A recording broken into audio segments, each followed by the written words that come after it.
অর্জনের জন্য। এটা শুধু আনুষ্ঠানিকতা না, এখানে একটা স্পিরিচুয়াল ব্যাপার আছে, যেটা আমরা এখানে আমাদের কুরবানিতে আমরা মিস করি। আমরা কুরবানির বাজার, কুরবানির পশু কিনা সবকিছুতে মিলে আমরা এত বেশি আনুষ্ঠানিকতায় জড়িয়ে পড়ি যে কুরবানির সাথে একটা যে আধ্যাত্মিক বিষয় আছে, এখানে যে আল্লাহর নৈকট্যের একটা বিষয় আছে, এখানে যে আল্লাহর ইবাদতের বিষয় আছে, এখানে যে তাকওয়া পরহেজগারির বিষয় আছে, এখানে যে আল্লাহ রাব্বুল আলামিন বলছেন যে তোমার গরুর মাংস, তোমার গরুর ব্লাড কোনো কিছুই আমার ধর্তব্য না। আমার কাছে মূল যে বিষয় সেটা হচ্ছে তোমার অন্তরে লুকায়িত তাকওয়া পরহেজগারি, মানে তোমার মধ্যে আমার অ্যাওয়ারনেস কতটুকুন আছে, আমার ভয় কতটুকুন আছে, আমার ব্যাপারে সচেতনতা কতটুকুন আছে, আমার ব্যাপারে তোমার মধ্যে ফিলিংস কতটুকু আছে, তোমার মধ্যে মৃত্যু চিন্তা কতটুকুন আছে, তোমার মধ্যে কবরের চিন্তা কতটুকুন আছে, তোমার পরকালের চিন্তা কতটুকুন আছে, মানে ওভারঅল তোমার অ্যাওয়ারনেস আমার ব্যাপারে, যেটাকে বলি না গড ওয়ারিনেস, অর্থাৎ প্রত্যেক জায়গায় আপনার মধ্যে গড অ্যাওয়ারনেসটা থাকা।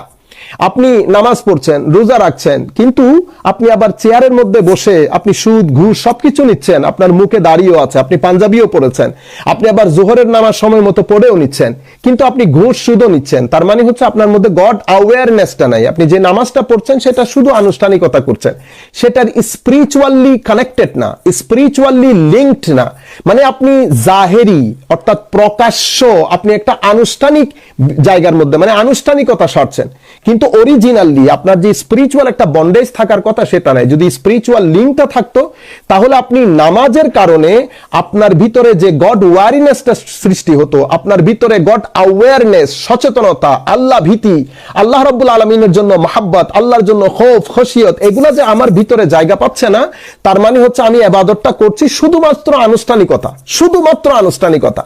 যার কারণে আল্লাহ রাব্বুল আলামিনের বিষয়, কবরের বিষয়, হাসরের বিষয় এগুলো আমাদের ভিতরে আপিল করে না। যদি আপিল করতো আমাদের সমাজ এত অস্থির হয়ে যেত না, আমাদের মধ্যে আমরা বেহায়া হয়ে যেতাম না, বেহিস হয়ে যেতাম না, মানে আমাদের মধ্যে এহসাস খতম হয়ে গেছে, আমাদের মধ্যে একজনের জন্য আরেকজনের যে বোধ শক্তি সবকিছু খতম হয়ে গেছে। কারণ আমরা ইবাদত করছি, রিয়াজত করছি, বড় বড় গরু দিয়ে কুরবানি করছি, সবকিছু করছি, কিন্তু এগুলো আনুষ্ঠানিকতা থেকে যাচ্ছে। মনে রাখবেন, সমস্ত ইবাদতের মূল সামারি, সমস্ত ইবাদতের একেবারে মানে মূল পয়েন্ট হচ্ছে তাকওয়া। তাকওয়া কাকে বলে? তাকওয়া হচ্ছে আপনার ভিতরের একটা ডিভাইস, আপনার ভিতরের একটা ফিলিংস, যেটা যে ফিলিংসটা আপনাকে গড অ্যাওয়্যার করে আল্লাহ রাব্বুল আলামিন সম্পর্কে, কবর সম্পর্কে, হুজুরে করিম সাল্লাল্লাহু আলাইহি ওয়াসাল্লাম সম্পর্কে, দ্বীন সম্পর্কে সচেতনতা দেয়। যেই তাকওয়া পরহেজগারিটা আপনাকে হুজুরে করিম সাল্লাল্লাহু আলাইহি ওয়াসাল্লামের মহব্বত দান করে, আউলিয়া সালেহিনের মহব্বত দান করে, আহলে বাইত রাসূলের মহব্বত দান করে, পবিত্র কোরআনের মহব্বত দান করে। আল্লাহ রাসূল সাল্লাল্লাহু আলাইহি ওয়াসাল্লাম যেই কারণে দুনিয়াতে এসেছেন, আমার নবীর আখলাকের প্রতি আপনাকে ধাবিত করে, হুজুর করিম সাল্লাল্লাহু আলাইহি ওয়াসাল্লামের আনুগত্যের প্রতি আপনাকে ধাবিত করে, মহব্বত আপনার ভিতরে জাগিয়ে তোলে। এটাই হচ্ছে তাকওয়া, মূল তাকওয়া হচ্ছে এটা। তো এই বিষয়গুলা যদি আমার মধ্যে ইমপ্রুভ না করে, যেমন হুজুর করিম ইসলামের প্রতি মহব্বত, আহলে বাইত রাসূলের প্রতি মহব্বত, সাহাবায়ে কিরামের প্রতি মহব্বত, আউলিয়া সালেহিনের প্রতি মহব্বত, পবিত্র কোরআনের প্রতি মহব্বত, হুজুর করিম ইসলামের আনুগত্য, আল্লাহ রাসূলের অনুসরণ, হুজুর করিম ইসলামের চরিত্র, এই চরিত্র ধারণ, এই পুরা বিষয় যদি আমার ভিতরে আমি ধারণ করতে না পারি, পুরা বিষয় যদি আমার মধ্যে ইমপ্রুভমেন্ট না আসে, তার মানে হচ্ছে আমার ইবাদত, রিয়াজত যা কিছু আমরা নিত্যদিন করছি কুরবানি সহকারে, সেটা আমরা আনুষ্ঠানিক হয়ে যাচ্ছি। কাজেই আমার ভাইরা, যারা যেখান থেকে বসে আমাকে শুনছেন, পরন্তি আমরা এখন মানে একেবারে হয় না সূর্য ডুবু ডুবু অবস্থা, এই অবস্থার মধ্যে আছেন। আমরা অনেক টাকা পয়সা খরচ করে, অনেক কিছু করে আমরা একটা ইবাদত বা একটা কুরবানি করি, হেলাই বা এই ধরনের আমাদের অতি আনুষ্ঠানিকতার কারণে এমন তো হচ্ছে না যে আমরা আমাদের ইবাদতের রূহ হারিয়ে ফেলছি। কাজে আসেন আমরা আবার একটু রিথিঙ্ক করি। তো বলতে চাচ্ছিলাম, এখানে বলা হচ্ছে ইসকাররাবা কুরবানান, দুই ভাই তখন কুরবানি করতো, স্যাক্রিফাইস করতো। স্যাক্রিফাইসের সিস্টেম কি ছিল? প্রত্যেকে যার যার অ্যানিমেলস বা যেটা উনি আল্লাহর রাস্তায় স্যাক্রিফাইস করতেন সেটা বাইরে রাখতেন, উপর থেকে আগুন এসে সেগুলাকে খেয়ে ফেলতো বা বিনাশ করে দিত। এটা হচ্ছে কুরবানি কবুল হওয়ার একটা সিস্টেম ছিল। কিন্তু এখন তো আমরা আসলে বুঝতে পারছি না আমাদের কুরবানি আল্লাহর দরবারে কবুল হচ্ছে কি হচ্ছে না। মনে রাখবেন, যদি আল্লাহর দরবারে কবুল হয়, আমার কুরবানি যদি আল্লাহর দরবারে কবুল হয়, তো মানুষ আপনি আস্তে আস্তে আল্লাহমুখী হবেন, পরকালমুখী হবেন, আখেরাতমুখী হবেন। আল্লাহ রাব্বুল আলামিনের কাজ আপনার ভালো লাগবে, এশকে রাসূল ভালো লাগবে, আদবে রাসূল ভালো লাগবে, হুব্বে রাসূল সাল্লাল্লাহু আলাইহি ওয়াসাল্লাম ভালো লাগবে, যদি আমার ইবাদত আল্লাহর দরবারে কবুল হয়। তাহলে ইজ কাররাবা কুরবানান, তখন কাবিল এবং হাবিল দুইজনই আল্লাহর দরবারে কুরবানি দিয়েছিলেন, দুইজনই। একজনের কুরবানি হাবিল যেহেতু ওনার কাছে ফার্ম হাউস ছিল, ফার্ম হাউস, তো ফার্ম হাউস থাকাতে উনি একটা র্যাম, যেটাকে আমরা ভেড়ি বলি, উনি ওইটা আল্লাহর রাস্তায় দান করেছেন। সবচেয়ে দারুণ যেই ইয়াটা ছিল উনি আল্লাহর রাস্তায় দিয়ে দিয়েছেন। কাবিল যেহেতু শুরু থেকে একটু মানে ক্রিমিনাল মেন্টালিটির ছিল, ক্রিমিনাল মাইন্ডেড, সেই ছিল অ্যাকচুয়ালি ভেজিটেবল চাষবাস করতো সে। তার কাছে ক্যাটেল হাউস বা এই ধরনের ফার্ম হাউস ছিল না, সে ভেজিটেবলের সাথে জড়িত ছিল বিদায় তার মধ্যে যে ভেজিটেবল গুলা তাও দেওয়ার মতো দেওয়া, যেটা মানে সে তার মধ্যে ওই একনিষ্ঠতা ছিল না। তো উপর থেকে মানে কুরবানি কবুল করার যে সিস্টেম ছিল সেই সিস্টেমের মধ্যে হাবিলের কুরবানি আল্লাহর দরবারে কবুল হয়েছে, হাবিলের দরবারে। এখান থেকে কুরবানিকে আমরা ট্রেস আউট করতে পারি, এটা হচ্ছে কুরবানির হিস্টোরিক্যাল ব্যাকগ্রাউন্ড। এখানেও আল্লাহর হযরতে তখন কাবিল যখন দেখলো যে হাবিলের কুরবানি কবুল হয়েছে, সে বলছে ক্বাল লা আকতুলান্নাক, সে বলছে আমি তোমাকে হত্যা করব, আমি তোমাকে অবশ্যই হত্যা করব। আপনি দেখেন বিদ্বেষ, হিংসা, আরেকজনকে সহ্য করতে না পারা, এখান থেকেই উগ্রতার জন্ম হয়। যখন আমি আপনাকে সহ্য করতে পারবো না, যখন আপনার প্রতি আমার মধ্যে এক ধরনের বিদ্বেষ এবং হিংসা জায়গা করে নেবে, অটোমেটিক্যালি এখান থেকে উগ্রতার জন্ম নেয়। উগ্রতাটা যখন কন্টিনিউ করে তখন মানুষ আস্তে আস্তে, আমরা বলি না টেরোরিস্ট হয়ে যাওয়া। মনে রাখবেন উগ্রতা কখনো, আমি আহলে সুন্নাত ওয়াল জামাতের প্ল্যাটফর্মের কথা বলছি, আহলে সুন্নাত ওয়াল জামাতের প্ল্যাটফর্মে কখনো উগ্রতা জায়গা করতে পারেনি। আমাদের মধ্যে এখন আপনি যেগুলা দেখছেন যে উগ্রতা আস্তে আস্তে দিন দিন আমাদের মধ্যে আহলে সুন্নাত ওয়াল জামাতের মধ্যে উগ্রতা বেড়ে যাচ্ছে। কেমন উগ্রতা বেড়ে যাচ্ছে? অর্থাৎ আপনি কথায় কথায় কাফের বলা, এগুলাকে বলা হয় তাকফিরি মোল্লা, তাকফিরি মোল্লা। মনে রাখবেন যেই সমস্ত মৌলানা সাহেবরা কথায় কথায় নিজেদের হোক নিজেদের বাইরে কথায় কথায় কাফের বলেন এবং মসজিদের খেতাবতের দায়িত্ব নিয়ে বা মসজিদ বিভিন্ন জায়গায় ওয়াজের দায়িত্ব নিয়ে মানুষকে শুদ্ধ পথে সঠিক রাস্তায় সুফিয়ানা আদলে চরিত্রের মাধ্যমে, পার্সোনালিটির মাধ্যমে, এলমের মাধ্যমে দ্বীনের দাওয়াত না দিয়ে যারা বিদ্বেষ ছড়ায়, কথায় কথায় কাফের বলে, এরা তাকফিরি মোল্লা। মনে রাখবেন তাকফিরি মোল্লা। এই সমস্ত মোল্লাদেরকে আপনারা না ওয়াজের দাওয়াত দিবেন। এখানে অনেক ভাই ভণ্ডদের কথা এনেছেন, ভণ্ড বলছেন, এই জন্য আমি এই কথাটা এনেছি আপনাদের। নতুবা এই কথার সাথে আমার এটার কোনো লিঙ্ক নেই, আমি জাস্ট আপনাদেরকে বোঝানোর জন্য, যেহেতু আপনারা অনেকে প্রশ্ন করছেন, আমি দেখছি এটার সাথে একটা আমি রেলেভেন্স দেওয়ার জন্য বলছি। যে আপনি দেখে নেন, যেই মানে মিম্বরে রসুলে দাঁড়িয়ে সাল্লাল্লাহু আলাইহি ওয়াসাল্লাম যখন কোন মৌলানা সাহেব যখন দেখবেন বিদ্বেষ ছড়াচ্ছে, হিংসা ছড়াচ্ছে এবং কথায় কথায় আরেকজনকে কাফের ফতোয়া দিচ্ছে এবং কথার মধ্যে আদব, আখলাক, এলম, দ্বীন কোনো কিছু আপনি পাবেন না, এই সমস্ত মোল্লাদেরকে আপনারা, এই ধরনের মৌলানা সাহেবদেরকে আপনারা মসজিদে রাখবেন না। এদের মাধ্যমে এলাকার মধ্যে ক্লেশ হবে, পাড়ায় মহল্লায় ঝগড়া বিভেদ হবে। আর আরেকটা বিষয় হচ্ছে, যেমন আপনারা যারা সাধারণ মানুষ দেখছেন, আপনারা এখন মানে আপনি যখন বড় বড় আলেমরা এখন পিছনে চলে গেছে, আপনারা সাধারণ খুব কেউ পড়ালেখা একেবারে জানেই না, অনেক সময় দেখা যায় বিভিন্ন ধরনের, আপনারা বুঝতে পারছেন আমি কি বলতে চাচ্ছি, এই ধরনের লোকজনকে আপনারা দাওয়াত করা থেকে বা দ্বীনের, কারণ আপনি এমন মানুষকে দ্বীনের কোন একটা অনুষ্ঠানের মধ্যে দাওয়াত করবেন না যার মাধ্যমে দ্বীনের হুরমত ভুলণ্ঠিত হয়, যার মাধ্যমে যুব সমাজের অন্তরে অন্য মানুষ সম্পর্কে বিদ্বেষের জন্ম হয়, যার মাধ্যমে যুব সমাজ, শিক্ষিত সমাজ ধর্ম বিমুখ হয়, এমন মানুষজনকে। কারণ যেই ব্যক্তি ধর্মের নামে ভণ্ডামি করবে, যেই ব্যক্তি ধর্মের নামে উগ্রতা দেখাবে, যেই ব্যক্তি ধর্মের নামে কথায় কথায় কাফের, বিদাত, মুশরিকি বলবে, এই কথাগুলা যারা বলবে তাদের মাধ্যমে সমাজের নতুন প্রজন্মের মধ্যে দুইটা রিয়াকশন হয়। একটা হচ্ছে আমাদের কিছু শ্রেণী, কিছু যুবক, কিছু বর্তমান প্রজন্মের কিছু মানে একটা নির্দিষ্ট শ্রেণী ধর্ম বিমুখ হয়ে যায়, মসজিদ বিমুখ হয়ে যায়, তারা আস্তে আস্তে মসজিদ ছেড়ে দেয়। তারা যখন দেখে যে অতিমাত্রায় নেগেটিভ সমালোচনা, তারপরে ঘৃণা, বিদ্বেষ, এটা ধর্মের প্রতি তাদের যে অনুরাগ সেটা একসময় বিরাগে পরিণত করে। আবার আরেক শ্রেণী, যুব সমাজের আরেকটা শ্রেণীকে অতিমাত্রায় উগ্র করে তোলে, কাজেই বড় সেন্সিটিভ। আপনি বুঝতেও পারছেন না যে আপনার মাধ্যমে ধর্মের, দ্বীনের, কোরআনের, হুজুর করিম সাল্লাল্লাহু আলাইহি ইসলামের হুরমত বুলণ্ঠিত হচ্ছে। কাজে আমাদেরকে অনেক বেশি সাবধানতা অবলম্বন করা উচিত। তাহলে আমি আপনাদেরকে বলতে চাচ্ছিলাম যে কাবিলের মানে এই যে যখন ঘৃণা, মানে হাবিল কোনি আর সহ্য করতে পারছেন না, সহ্য করতে না পারে শেষ পর্যন্ত সেটার নতিজা কি হলো? লা আকতুলান্নাক, আমি তোমাকে হত্যা করব। কারণ আপনি যখন অতিমাত্রায় বিদ্বেষী হয়ে যাবেন, অতিমাত্রায় মানে স্বার্থে অন্ধ হয়ে যাবেন, একটা নির্দিষ্ট জিনিস পাওয়ার জন্য। আমাদের এখানে আছে না এখন, মানে একটা প্রতিষ্ঠানে ঢুকার জন্য, একটা প্রতিষ্ঠানে একটা চেয়ার পাওয়ার জন্য নিজের শিক্ষককে, আমি বড় আমার কাছে আজীব লাগছে, আমি যখন এই ঘটনা কাবিল হাবিলের এই ঘটনা পড়ছিলাম তখন আমার কাছে এটা মাথায় আসছে। মানে এক উস্তাদকে আসমানে তুলেছে, আরেক উস্তাদকে বাতিল বলছে, শুধুমাত্র একটা মানে একটা শিক্ষা প্রতিষ্ঠানে একটা চেয়ার পাওয়ার জন্য।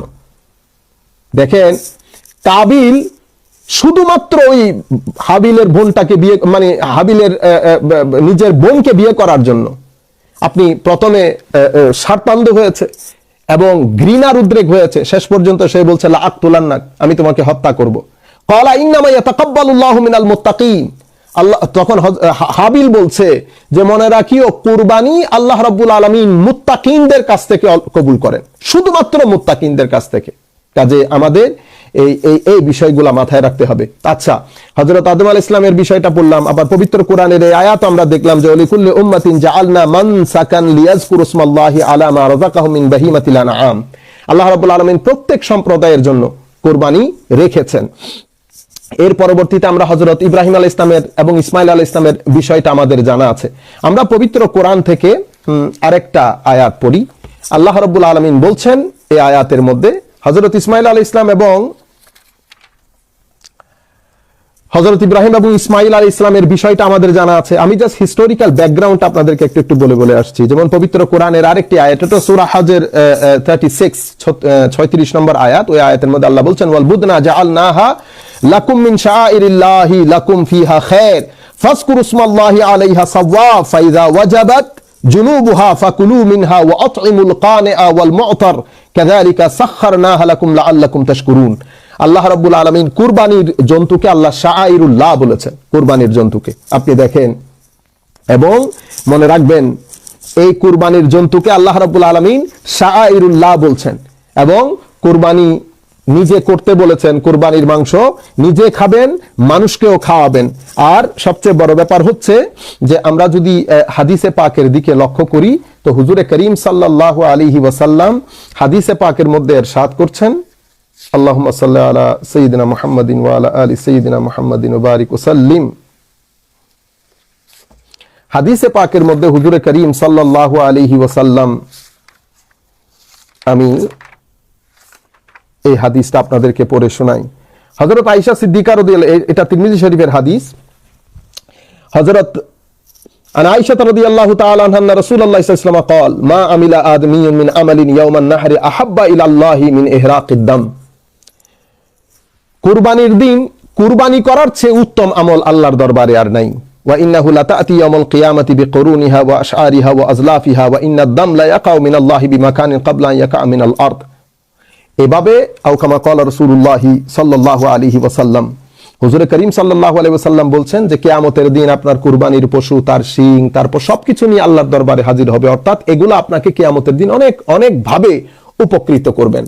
এবং কিয়ামতের এই যে আপনার কুরবানির পশুর রক্ত মাটিতে পড়ে আল্লাহ রাব্বুল আলামিন আগে, আল্লাহ রাব্বুল আলামিন এটাকে কবুল করেন। এর পরবর্তীতে হযরত আবু সাঈদ খুদরি রাদিয়াল্লাহু তাআলা আনহু বলছেন, ক্বালা রাসূলুল্লাহ সাল্লাল্লাহু আলাইহি ওয়াসাল্লাম ইয়া ফাতিমা কুমি ইলা উদহিয়াতিক ফাশহাদিহা ফাইন্না লাকি বিআউয়ালি কাতরাতিন তাকতুরু মিন দামিহা আন ইয়াগফিরা লাকা মা সালাফা মিন যুনুবিক। قال يا رسول الله ألنا خاصة أهل البيت أو لنا وللمسلمين قال بل لنا وللمسلمين। হযরত আয়েশা সিদ্দিকা রাদিয়াল্লাহু তাআলা আনহাকে হুজুর করিম সাল্লাল্লাহু আলাইহি ওয়াসাল্লাম বলছেন, ফাতেমা তুমি কুমি ইলা উদহিয়াতিকি ফাশহাদিহা, কুরবানি যে কুরবানির পশু জবাই দেখতে বলছেন আল্লাহ রাসূল হযরত ফাতেমা জাহরা রাদিয়াল্লাহু তাআলা আনহাকে অনুপ্রাণিত করছেন যে আসো কুরবানি দেখো। এবং কুরবানির পশুর রক্ত প্রথম ড্রপ অফ ব্লাড এটা পড়ার সাথে সাথে আল্লাহ রাব্বুল আলামিন যিনি কুরবানি করেন তার পূর্বের সমস্ত গুনাহ ক্ষমা করে দেন। এটা বলার পরে হযরত আয়েশা ফাতেমা জাহরা জিজ্ঞেস করছেন, ইয়া রাসূলুল্লাহ এটা কি আমাদের জন্য আহলে বাইত হিসেবে আমাদের জন্য নির্দিষ্ট, আমাদের জন্য খাস? হুজুর করিম সাল্লাল্লাহু আলাইহি ওয়াসাল্লাম বলছেন না, আমাদের জন্য এবং মুসলমান সকলের জন্য। এত ইম্পর্টেন্ট জিনিস। এবং হুজুর করিম সাল্লাল্লাহু আলাইহি ওয়াসাল্লাম এই জমহুর মুসলিমিনদের মতে আপনি যদি আমরা যদি বুখারী শরীফ, মুসলিম শরীফ, সমস্ত সিহাসিত্তার কিতাবে আপনি কুরবানির অধ্যায়টুকু পড়লে আপনি বুঝতে পারবেন, জানতে পারবেন যে হুজুর করিম সাল্লাল্লাহু আলাইহি ওয়াসাল্লাম নিজে নিজে কুরবানি করেছেন একেবারে মদিনা শরীফের অনওয়ার্ড প্রত্যেক বছর। সাহাবায়ে কেরামদের মধ্যে যারা ফাইন্যান্সিয়ালি সমর্থবান ছিলেন এবং প্রত্যেককে কুরবানি করতে অনুপ্রাণিত করতেন, এবং হুজুর করিম সাল্লাল্লাহু আলাইহি ওয়াসাল্লাম স্বাভাবিকভাবে ছাগল একজনের পক্ষ থেকে হতো। এখানে আমি শুনেছি আমাদের এখানে কেউ কেউ বলছে গরুর 7 ভাগ কুরবানি। না, এটা হাদিসে পাকের মধ্যে এসেছে। অবশ্যই গরু এবং উটের মধ্যে আপনারা 7 ভাগ করবেন। সমস্ত উলামায়ে কেরাম কি ফিকার কি তাফসীরের কি মানে উম্মতে মুসলিমার একেবারে 1400 বছরের হয় না, এজমাই উম্মত। ইভেন ইমাম ইবনে কাসির ওনার তাফসীরের মধ্যে এটা উল্লেখ করছেন, সুম্মা জমহুরুল উলামা আলা আন্নাহু, অর্থাৎ জমহুর একেবারে উম্মতে মুসলিমা এটার উপর ঐক্যমত্য যে একটা গরু 7 জনের পক্ষ থেকে কুরবানি হয়। কারণ হুজুর করিম সাল্লাল্লাহু আলাইহি ওয়াসাল্লাম হযরত জাবির ইবনে আব্দুল্লাহ রাদিয়াল্লাহু তাআলা আনহু বর্ণনা, যেটা ইমাম মুসলিম ওনার সহিহ মুসলিমের মধ্যে riwayat করেছেন, ক্বালা আমারানা রাসূলুল্লাহ সাল্লাল্লাহু আলাইহি ওয়াসাল্লাম নাশতারিকা ফিল আদাহি আল বুদনা আন সাবআতিন ওয়াল বাকারা আন সাবআ। হুজুর করিম সাল্লাল্লাহু আলাইহি ওয়াসাল্লাম বলেছেন, আমাদেরকে বলেছেন আন নাশতারিকা ফিল আদাহি, অর্থাৎ কুরবানির পশু আমরা 7 জন শরীক হয়ে, আমরা যে শরীক হয়ে কুরবানি করি সেটা করতে পারবেন। আমি এই ওটাতে যাচ্ছি না। মনে রাখবেন কিছু সেটেলড বিষয় নিয়ে এই ধরনের আপনারা ভবিষ্যতে সামনের দিকে আরো অনেক ধরনের নতুন নতুন কথা শুনবেন, আরো অনেক নতুন নতুন কথা শুনবেন। এই ধরনের নতুন কথাবার্তা বলে যারা ফিতনার সৃষ্টি করবে, যারা ফিতনা সৃষ্টি করতে চাইবে, তাদের চেহারা বিদঘুটে হয়, তাদের চেহারা অন্ধকারচ্ছন্ন হয়, কালো হয়।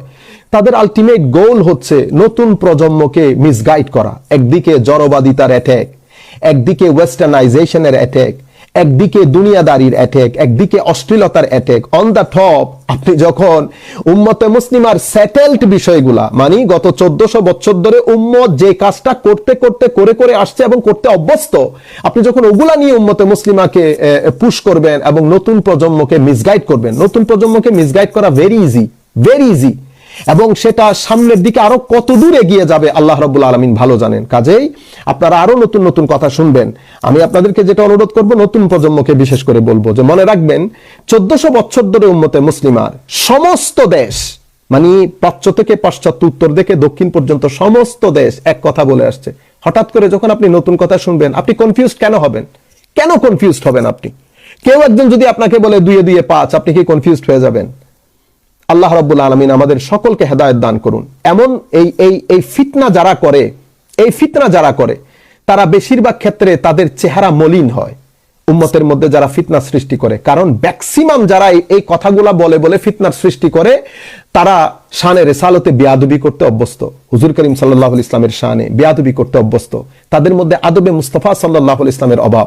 তারা আহলে বাইত রাসূলের শানে বেয়াদবি করে। অরিজিনালি তারা যদিও এই নতুন নতুন কথাগুলো বলে ফিতনা ছড়ায়, কিন্তু অরিজিন হচ্ছে তারা শানে রিসালতে বেয়াদবি করে, আহলে বাইত রাসূলের শানে বেয়াদবি করে। As a result of this তাদের চেহারা মলিন হয়। যাই হোক, আমি ওই দিকে আর যাচ্ছি না, শুধুমাত্র আপনাদেরকে 2-1টা হাদিস বলে আমি বুঝাতে চাচ্ছি যে হুজুর করিম সাল্লাল্লাহু আলাইহি ওয়াসাল্লাম এটা করতেন, উম্মতকে অনেক বেশি তাকিদ দিয়েছেন। এখন আমাদের মধ্যে আমরা অনেকেই মনে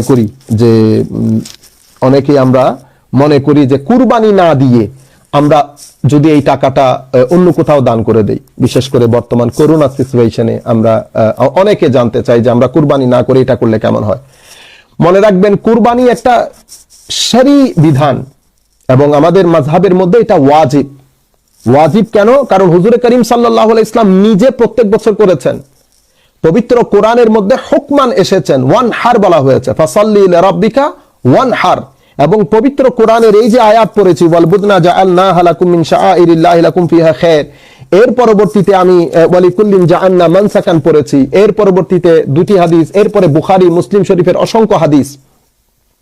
এই হাদিসগুলার আলোকে আমাদের মাযহাবের মধ্যে কুরবানিকে আবশ্যক করা হয়েছে। কারণ পবিত্র কোরআন এবং আহাদিসে পাকের যে মুড, কথা বলার যে মুড, সেই মুড থেকে আমাদের আইম্মায়ে কেরাম নিয়েছেন এটা ম্যান্ডেটরি। সুতরাং এটা শরঈ বিধান, আমাদের জন্য ওয়াজিব। এখন বর্তমান করোনা সিচুয়েশন, তো করোনা সিচুয়েশনের মধ্যে 2টি অবস্থা। একটা হচ্ছে মহামারী তীব্র আকার ধারণ করেছে, কোনোভাবে করার উপায় নাই। এখন আন্ডার দিস সার্কামস্টেন্সেস, এই অবস্থার আলোকে মাসলা মাসাইল কিরকম হবে সেটা আমি এবং আমার সাথে যারা বিভিন্ন লাইভ করে বর্তমানে বড় মোটামুটি শেখরা, আমি তাদেরকে বলবো আল্লাহর ওয়াস্তে এই ধরনের কথাবার্তাগুলা এরকম প্ল্যাটফর্মে এসে প্রত্যেকেই ফতোয়া যদি দেন তাইলে মিসগাইডেড হবে মানুষ। আমি বলছি যে এই ধরনের সিচুয়েশনে ফতোয়া কি হবে, মাসলার উত্তর কি হবে, সেটা আমি বললে হবে না, কারণ আমি এই বিষয়ের বিশেষজ্ঞ না। যেহেতু আমি বলছি আমি এই বিষয়ের বিশেষজ্ঞ না, আমি যতদূর পর্যন্ত জানি বর্তমানে যারা যুবক আমাদের বয়সী আছেন, যারা ফেসবুক শেখ বড় পপুলার, আমি সবাইকে জানি আমাদের মধ্যে 99.99% বিশেষজ্ঞ না এই বিষয়ে। They have no right to issue a fatwa on this subject. তো আমরা কি করব? আমাদের মধ্যে ফিতনাগুলা কেন হয়ে যায়? ফিতনাগুলা হয়ে যায় এই কারণে, আপনি হার্টের রুগীকে যদি মানে আমাদের দেশে স্বাভাবিকভাবে যারা ফার্মাসিতে থাকেন তারা কেউ 9 পাস, কেউ ক্লাস 10 পাস বা কেউ মাস্টার ডিগ্রি পাস, কিন্তু উনি ওষুধ সংক্রান্ত বিষয়ে বিশেষজ্ঞ না। এখন এমন একজন ব্যক্তির কাছে আমরা স্বাভাবিকভাবে যারা ফার্মাসিতে বসে তাদেরকেও ডাক্তার বলি আমাদের দেশে। এখন হার্টের রুগীকে যদি আপনি এই ধরনের ফার্মাসিস্টের কাছে নিয়ে যান তো অবস্থা কি হবে? ওখানে যে অবস্থা হবে এখানেও ঠিক একই অবস্থার সৃষ্টি হবে। কাজেই আমরা দাবি করব, আমি যেটা বলবো সেটা হচ্ছে, আমি এডুকেট করছি আপনাদেরকে যে এই সমস্ত বিষয়ে প্রত্যেক বড় বড় দ্বীনি শিক্ষা প্রতিষ্ঠানগুলোতে বড় বড় মুফতি যারা আছেন, জুরিস্ট যারা আছেন, ইসলামিক ফাউন্ডেশন আছে, আমরা তাদের কাছে যাব। আমরা প্রত্যেকেই ফেসবুক খুলে নিজের আইডি খুলে আমি একটা ফতোয়া দিয়ে দিলাম একেবারে বাঁকা, এটা হওয়ার কারণে ফিতনাগুলা সৃষ্টি হয়।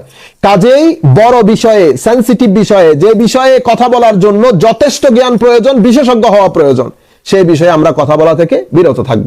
আমি আপনাদেরকে তাইলে কি বলছি যে করোনা সিচুয়েশন একেবারে তীব্র আকার ধারণ করেছে। এহেন পজিশনে যখন কুরবানি করা ইম্পসিবল, ওই পরিস্থিতিতে আপনি কি করবেন সেটা আমরা বিশেষজ্ঞদের কাছ থেকে ফতোয়া নেব, নাম্বার 1। নাম্বার 2 হচ্ছে, যখন আপনি কুরবানি করতে পারবেন তখন আপনি বিভিন্ন অপশন কেন তালাশ করছেন? আমরা কোন কাজটা করছি না? সব কাজ করছি। মনে রাখবেন, কুরবানি শুধু পশু জবাই করার নাম না, এখানে অনেক কিছু জড়িত আছে, অনেক কিছু জড়িত আছে। কাজেই আপনি এতটুকুন করতে পারেন, আপনার 1 লক্ষ টাকার বাজেট, সেই বাজেটকে কমিয়ে আপনি 70,000 টাকা করেন, 70,000 টাকার একটা গরু কিনেন, বাকি 30,000 টাকা আপনি গরিবদের মাঝে বিতরণ করে দেন, আর গোশত আপনি গরিবদের মাঝে বিতরণ করেন। এভাবে আপনারা করবেন। আমরা নিজেরা ফতোয়া দিয়ে একটা ওয়ে আউট বের করলে পরবর্তী প্রজন্ম তো কুরবানিকে লাঠের ছাদের উপর তুলে রাখবে। মনে রাখবেন, আপনি যখন এটাকে হালকা করবেন, পরবর্তী প্রজন্ম এটাকে হালকা করবে না। কারণ আপনি দেখেন কি হয়, আপনি যখন পাঞ্জেগানা নামাজ পড়বেন না, আপনার সন্তান মসজিদমুখী হবে না। আপনি যদি জুমায় আসেন, আপনার সন্তান ঈদে আসবে। এভাবে আস্তে আস্তে লুজ, মানে গ্রিপটা লুজ হয়ে যায়। কাজেই শরীয়ত যেটাকে রেখেছে, আমরাও সেটাকে রেখে সেভাবে মানুষকে বুঝাতে হবে। কিন্তু আমরা নিজ থেকে, আমাদের মধ্যে এখন এই ধরনের প্রশ্নগুলো আসে 2 ধরনের লোক থেকে। এক ধরনের লোক হচ্ছে দ্বীন ইসলাম সম্পর্কে কোনো কিছু জানেন, মানে বুঝেন না। আরেক ধরনের লোক মানে ইসলাম বিশ্বাস করে, মুসলমান, কিন্তু ধর্মের ফিলসফি, ধর্মের বিষয় পরিপূর্ণরূপে মানে অতিমাত্রায় ওয়েস্টার্নাইজড দেখাতে গিয়ে, অতিমাত্রায় নিজেদেরকে মানে কি বলে এনলাইটেন্ড করতে গিয়ে ওনারা বেসিক কিছু জিনিস মিস করে ফেলেন। এই ধরনের জায়গা থেকে কথাগুলো আসে। তো আমরা বলবো, মনে রাখবেন যে আমি 2টা জিনিস আপনাদেরকে দেখিয়েছি, একেবারে যখন তীব্র অবস্থা ধারণ করবে তখন, অথবা বর্তমান সিচুয়েশনে যখন আমরা কুরবানিটা করতে পারবো। কারণ কুরবানিটার মাধ্যমে আমি আপনাকে গ্যারান্টির সাথে বলছি, আপনি কুরবানি যদি করতে পারেন, আপনি রিল্যাক্সড হবেন, স্পিরিচুয়ালি একটা পিস আপনার ভিতরে আসবে, কারণ এটা মওলায়ে করিম আমাদের জন্য ব্যবস্থা করেছেন। এটার মধ্যে অটোমেটিক্যালি একটা আপনার আত্মার শান্তি থাকে, আত্মার শান্তি জড়িত থাকে। আপনি করে দেখেন, এটা শুধুমাত্র গরু জবাই করে এনে জবাই করার নাম না, এটা যেহেতু ডিভাইন কমান্ডমেন্ট, আল্লাহ রাব্বুল আলামিনের পক্ষ থেকে আমাদেরকে আদেশ দেওয়া হয়েছে, এটার সাথে অনেক কিছু জড়িত। সবচেয়ে ইম্পর্টেন্ট সেটা হচ্ছে কুরবানি দাতা এবং ওই ফ্যামিলি রিল্যাক্সড হয়, অনেক বার্ডেন খতম হয়ে যায়, অন্তরের মধ্যে এক ধরনের একটা পিস থাকে, এই এনজয়মেন্ট। কারণ মানুষ লক্ষ কোটি টাকা খরচ করে এনজয়মেন্টের জন্য, সামান্য একটু শান্তি পাওয়ার জন্য। মানুষ লক্ষ টাকা খরচ করে বিদেশ যায়, বিভিন্ন জায়গায় ঘুরে অনেক টাকা খরচ করে। কিন্তু আপনি যদি এই সামান্য টাকা খরচ করে আপনি যদি কুরবানি করেন, আপনি নিজে দেখেন, শুধু এখানে জবাই করার বিষয় না, আপনার রিল্যাক্সড হওয়ার বিষয় আছে, আপনার সেলিব্রেশনের বিষয় আছে, যেটা মানুষের জন্য দরকার। আপনি এখানে স্পিরিচুয়াল বেনিফিট আছে, আমি আপনাকে গ্যারান্টির সাথে বলছি, স্পিরিচুয়াল বেনিফিট আছে। আমি বারবার জোর দিয়ে বলছি, স্পিরিচুয়াল বেনিফিট আছে। এখানে মেন্টালি মানুষ রিল্যাক্সড হবে, ফ্যামিলি রিল্যাক্সড হবে, বার্ডেন খতম হবে, ফ্যামিলির মধ্যে একটা উৎসব মুখর পরিবেশ সৃষ্টি হবে। এবং বর্তমানে করোনা সিচুয়েশনে মানে ডিফিকাল্টিসের কারণে আমাদের মানুষজনের মধ্যে যে ডিপ্রেশন দেখা দিয়েছে, সেই ডিপ্রেশনের মধ্যে আমি যদি শুদ্ধ নিয়তের সাথে হুজুর করিম সাল্লাল্লাহু আলাইহি ওয়াসাল্লাম এবং আল্লাহ রাব্বুল আলামিন যে উদ্দেশ্যে আমাদেরকে কোরবানি দিয়েছেন সেটা মাথায় রেখে সহি নিয়তে যদি আমি কোরবানি করি, আমাদের মধ্যে ডিপ্রেশন খতম হবে, আমরা রিল্যাক্সড হব, আর্থিকভাবে আমরা এক ধরনের একটা শান্তি পাবো।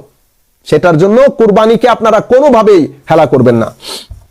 আচ্ছা, এখানে আরেকটা বিষয় যেটা জড়িত, আরেকটা কুরবানির বিষয়, এটা হচ্ছে যে আমাদের এখানে আবার কিছুদিন ধরে আমার মনে হয় প্রচুর মানুষ এই প্রশ্নটি করেছে, কুরবানি বিষয়টা অমানবিক। মানে হয় না যে এতগুলা পশু আপনারা একদিনে কুরবানি দিয়ে দেওয়াটা কতটুকু যুক্তিযুক্ত?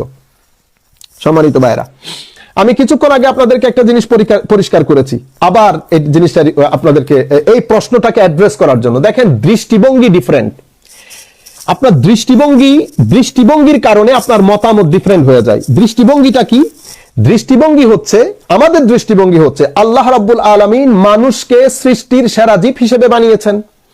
আল্লাহ রাব্বুল আলামিন পৃথিবীতে যা কিছু সৃষ্টি করেছেন আল্লাহ মানুষের জন্য সৃষ্টি করেছেন, for the service of the mankind, মানুষের সার্ভাইভালের জন্য, মানুষের সার্ভিসের জন্য আল্লাহ রাব্বুল আলামিন সৃষ্টি করেছেন। এদিকে ইঙ্গিত করে আল্লাহ বলেছেন, হুয়াল্লাযী খালাকা লাকুম মা ফিল আরদি জামিআ, যা কিছু আল্লাহ পৃথিবীতে সৃষ্টি করেছেন সেটা মানুষের জন্য সৃষ্টি করেছেন। আমার দৃষ্টিভঙ্গি হচ্ছে এটা। আপনি যদি এই দৃষ্টিভঙ্গিটা আপনি যদি বুঝতে পারেন, যেমন বনের পশু আল্লাহ বাঘ সৃষ্টি করেছেন, হরিণ সৃষ্টি করেছেন। এখন আপনি দেখেন বাঘের সার্ভাইভাল, আপনি যদি বাঘকে মাংস খেতে না দেন তো বাঘের সার্ভাইভাল হবে না। বাঘ সার্ভাইভ কিভাবে করবে? আপনি বাঘকে বাঘের খাদ্য কিভাবে দেবেন? আচ্ছা, হরিণ ফর এক্সাম্পল, হরিণ যদি ঘাস খাওয়া বন্ধ করে দেয়, হরিণ যদি মানে ঘাস খাওয়া বন্ধ, আপনি যদি মানে হরিণকে ঘাস খেতে না দেন, যেহেতু ঘাসেরও তো জীবন আছে, উদ্ভিদেরও তো জীবন আছে, গাছপালারও তো জীবন আছে, আপনি যদি এটাকে খেতে না দেন তাইলে হরিণ ঘাস খাচ্ছে, এটাও তো অমানবিক। তারপরে আপনার বাঘ হরিণ খাচ্ছে, এটাও অমানবিক। আপনি পুরো পৃথিবীর সিস্টেম পরিবর্তন করে দিতে হবে। শুধু কি তাই? আপনি শুধু মানবিকতা অমানবিকতা এক জায়গায় দেখেছেন? আপনি দেখেন প্রতিদিন KFC, McDonald's, Pizza Hut, KFC, McDonald's, Pizza Hut, আমি বাকি চিকেন সবগুলা যদি বাদ দিয়ে দেই পুরা পৃথিবীতে, কেএফসি এবং ম্যাকডোনাল্ডস, পিৎজা হাটের মধ্যে যেই পরিমাণ চিকেন লাগে, যেই পরিমাণ, আমি অন্যান্য বিফ গুলাকে, অন্যান্য মিট বাদ দিয়ে দিলাম, শুধু যদি চিকেন ধরি, মিলিয়ন্স মিলিয়ন্স মিলিয়ন্স চিকেন লাগে শুধুমাত্র কেএফসি, ম্যাকডোনাল্ডস এর জন্য। তো আপনি যদি আপনার এটা মাথায় আসে না যে এখানে আপনার মানবিকতা অমানবিকতা আপনার মাথায় আসে না এটা? তো আপনি যদি এখানে চিকেন বন্ধ করে দেন তো আপনি চিকেনও খেতে পারবেন না, কারণ অমানবিক। আপনি ভেজিটেবলও তো খেতে পারবেন না, কারণ অমানবিক। কারণ ভেজিটেবল আপনি যেটাকে বলছেন সেটারও তো জীবন আছে। আচ্ছা, অন দা টপ আমি যদি আরেকটা বিষয় আপনাকে বলি, যেমন আপনার লন, আপনি ধরেন গাড়ির ড্রাইভওয়ে বানাবেন, আপনার গাড়ি রাখার জন্য ড্রাইভওয়ে বানাবেন, সেই ড্রাইভওয়ের মধ্যে একটা গাছ উঠেছে, আপনি এটা ক্লিন করবেন, নতুবা তো ড্রাইভওয়ে হবে না। তো আপনি আপনার দৃষ্টিকোণ থেকে, আমি এই জন্য দৃষ্টিকোণ বলেছি প্রথমে, আপনি যদি আপনার দৃষ্টিকোণ থেকে দেখেন, আপনার দৃষ্টিকোণ থেকে, তো আপনার দৃষ্টিকোণ থেকে আপনি কি করছেন? আপনি ড্রাইভওয়ে বানাচ্ছেন। ড্রাইভওয়ে বানাতে হলে আপনাকে গাছটা কাটতে হবে, সিম্পল ইজ দ্যাট।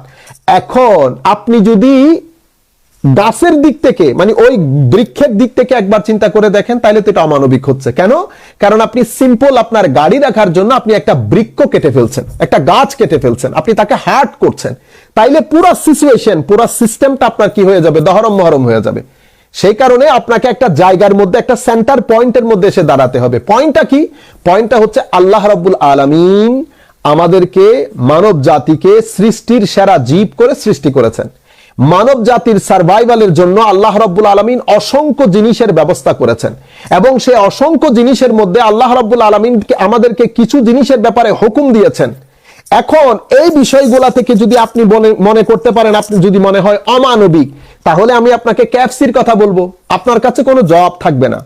আমি আপনাকে ভেজিটেবলের কথা, কারণ আপনি তো বাঁচতেই পারবেন না, আপনার সার্ভাইভালই হবে না। আপনি এই যে ঘরের মধ্যে দরজাও তো লাগাতে পারবেন না। দরজাটা কিভাবে লাগাবেন? কারণ দরজা তো আপনি গাছ দিয়ে বানিয়েছেন, গাছ কর্তন করেছেন, তো গাছের কষ্ট হয়েছে। এটা হচ্ছে আমাদের মধ্যে এখন এই ধরনের প্রশ্নগুলা করে আমাদের নতুন প্রজন্মকে কনফিউজ করা হয়। কনফিউজ করা হয়। আশা করি আমি মূল যে বিষয়টা বোঝাতে চাচ্ছিলাম সেটা আপনাদেরকে বোঝাতে পেরেছি। কাজেই এই ধরনের প্রশ্ন থেকে আমরা বিরত থাকব। আমরা দেখেন এত গরু কিন্তু গরুর কোনো অভাব নেই, এত মুরগির কোনো অভাব নেই, এত ছাগল, এত ভেড়া, এগুলার কোনো অভাব নেই। আল্লাহ রাব্বুল আলামিন যেগুলো আপনাকে খেতে বলেছেন সেগুলার প্রোডাকশন আল্লাহ রাব্বুল আলামিন অনেক বেশি বরকত দান করেছেন। কাজে এই সেন্টার পয়েন্টের মধ্যে যদি আমি ঐক্যপত্য পোষণ করতে না পারি, আমার সবকিছু কনফিউশন মনে হবে। আশা করি আপনারা বুঝতে পেরেছেন। এর পরবর্তীতে আরেকটি প্রশ্নের দিকে আমি যাই। প্রশ্নটি ছিল এরকম যে আমাদের মধ্যে এই রাসূল করিম সাল্লাল্লাহু আলাইহি ওয়াসাল্লামের নাম শুনলে, হুজুর করিম সাল্লাল্লাহু আলাইহি ওয়াসাল্লামের নাম শুনলে, হুজুর করিম ইসলামের নাম শুনে আঙ্গুলে চুমু খেয়ে চোখ মোছা কি বিদআত? হুজুর করিম সাল্লাল্লাহু আলাইহি ওয়াসাল্লামের নাম শুনে আঙ্গুলে চুমু খেয়ে, আমরা যে আশহাদু আন্না মুহাম্মাদুর রাসূলুল্লাহর মধ্যে আমরা যে আঙ্গুলের মধ্যে চুমু খেয়ে এই যে চোখে লাগাই, এটা কি বিদআত কিনা জিজ্ঞেস করা হয়েছে কোন একটা টিভির অনুষ্ঠানে, নাকি এটাকে বেদাত বলা হয়েছে? প্রথম কথা হচ্ছে এটা বেদাত না। মনে রাখবেন এই বিষয়টা হুজুর করিম সাল্লাল্লাহু, এটাকে তাকবিলুল ইবহামাইন বলে, তাকবিলুল ইবহামাইন। মনে রাখবেন আপনারা এফরাতও করবেন না, তাফরিতও করবেন না, এতেদাল, আমরা মধ্যমপন্থীর হিসেবে থাকবো। আমরা মানে সীমা লঙ্ঘনও করব না, আবার আমরা একেবারে একটা জিনিস করার জিনিস সেটা না করে বিরত থেকে সেটাকে নাজায়েজও বলবো না, অর্থাৎ বিয়াদবির দরজা উন্মোচন করব না, আবার আমরা একেবারে হেলাফেলাও করব না, আমরা মাঝখানে থাকবো। মনে রাখবেন এই বিষয়টা যেই হাদিসের মধ্যে বর্ণিত হয়েছে সেটা হাদিসে দাঈফ, সেটা হাদিসে দাঈফ। যেহেতু এটা হাদিসে দাঈফের মধ্যে বর্ণিত হয়েছে এই বিষয়টা, এবং উলামায়ে কেরাম, আপনি উলামায়ে কেরাম বলতে আমি দুই একজনের নাম বলে আপনারা বুঝতে পারবেন। ইমাম আজলুনি কাশফুল খাফার মধ্যে, এবং ইমাম সাখাবি ওনার জন্ম 831 হিজরিতে এবং ওনার এন্তেকাল 902 হিজরিতে। ইমাম সাখাবি ওনার আল মাকাসিদুল হাসানা, ওনার কিতাব আল মাকাসিদুল হাসানার মধ্যে উনি ইমাম দাইলামি ওনার মুসনাদ আল ফেরদৌস থেকে একটা হাদিস নকল করেছেন। ওই হাদিস নকল করে উনি হযরত আবু বকর সিদ্দিক রাদিয়াল্লাহু তাআলা আনহুর ব্যাপারে বলেছেন যে আবু বকর সিদ্দিক রাদিয়াল্লাহু তাআলা আনহু আশহাদু আন্না মুহাম্মাদার রাসূলুল্লাহ বললে উনি এই দোয়াটি পড়তেন, আশহাদু আন্না মুহাম্মাদান আবদুহু ওয়া রাসূলুহু রাদিতু বিল্লাহি রাব্বা ওয়া বি মুহাম্মাদিন সাল্লাল্লাহু আলাইহি ওয়াসাল্লাম রাসূলা ওয়া বিল ইসলামি দীনা। এটা পড়ে উনি আঙ্গুলের মধ্যে চুমু খেয়ে এই চোখে লাগাতেন। এটা দেখে হুজুর করিম সাল্লাল্লাহু আলাইহি ওয়াসাল্লাম বলেছেন, মান ফাআলা ফিআলা খলিলি ফাকাদ হাল্লাত লাহু শাফাআতি, যেই ব্যক্তি আমার এই বন্ধুর মতো করে করবে তার জন্য আমার শাফাআত সাব্যস্ত হয়ে যাবে। এটা হাদিসে পাক। তবে এই হাদিসটা দাঈফ হাদিস। দাঈফ হাদিসের ক্ষেত্রে উলামা আইম্মায়ে কেরামের দুটি মত। শক্তিশালী অভিমত হচ্ছে যে হাদিসে দাঈফের মাধ্যমে যেই আমলটা সাবেত হয় সেটা মুস্তাহাব হয়, মুস্তাহাব।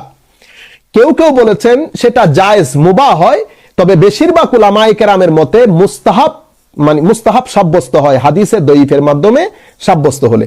তাইলে এই হাদিসটা ইমাম দাইলামি উনার মুসনাদ আল ফেরদৌসের মধ্যে বর্ণনা করেছেন। এই হাদিসটা নিয়ে ইমাম সাখাবি উনার কিতাব আল মাকাসিদুল হাসানা, এর পরবর্তীতে ইমাম আজলুনি পুরা ঘটনাটা কাশফুল খাফার মধ্যে, উনি মুল্লা আলী কারি রহমতুল্লাহ আলাইহি একই কথা বলেছেন এই কথাটা।